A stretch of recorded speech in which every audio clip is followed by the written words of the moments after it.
We have been observing you for some time. Ailar lifted his head to look at Tolaius. The elderly man sat in front of him with a serious expression on his face. You are not adhering to the school's plan for what philosophy students are supposed to learn. Instead, you are holding their hand one by one and discussing trivial matters. What do you have to say in your defense? I'm simply trying to nurture their souls so they can take the next step on their journey. That doesn't always align with Plato's teachings about the world of ideas. Ailar lowered his head again, feeling a sense of relief that this confrontation was happening now. He couldn't adhere to a rigid plan when the young man clearly needed something different. They need to be heard and seen. The words slipped quietly from his lips. What did you say?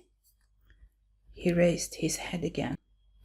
They need to be heard and seen as souls. Ailar's eyes deepened as he stated it again, loud and clear, ensuring there was no room for misunderstanding. That's what I thought you said. However, that is not your role as a teacher. Your duty is to provide them with what we instruct so they can learn to develop their deductive reasoning and think critically to reach new philosophical insights. But how can they arrive at new insights if they lack the inner strength to let thoughts emerge from a balanced mind? If they are fed only strict philosophical rules, there will be no foundation for deep insights to arise. That's what I aim to provide, the groundwork for their philosophical exploration. Nonsense. We all possess that foundation already. The old teacher shook his head. I have no choice but to ask you to leave. It pains me, for you are one of my dearest pupils, but the college will not heed my arguments if you continue to plant such thoughts in the young men's minds. You have even allowed a woman to attend your classes. Leave in peace, Ailar. Ailar walked with heavy steps. What would he do now? He had lost his income. He thought of Ambar, hoping she would understand that he couldn't continue if they wouldn't let him support those who needed it. Fortunately, he had saved some money so they would be okay for a while. As he passed the Pantheon, he was drawn to the beautiful building infused with power. His steps led him inside, stopping in the center of the floor directly beneath the invisible beam.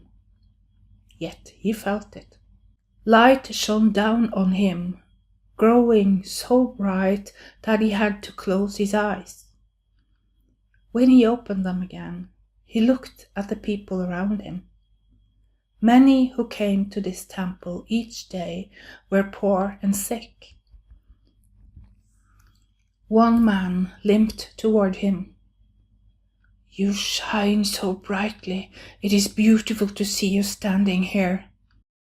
Ailar took the man's hand, feeling warmth flow between them.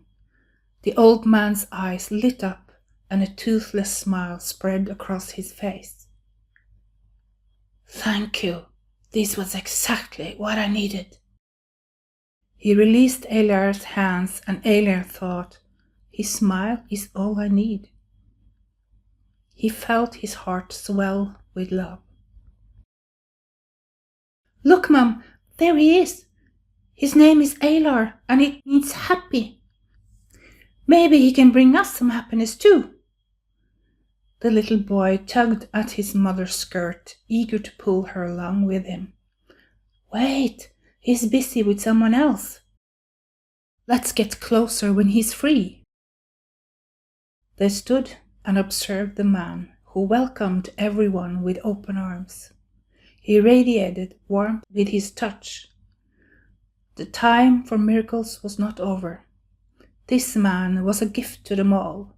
He stood there every day from early morning until late at night, greeting everyone who found their way to the Pantheon. He held their hands and offered a few kind words. It was all that was needed. Ailar had found his place among humanity, and Rome had become a happier city.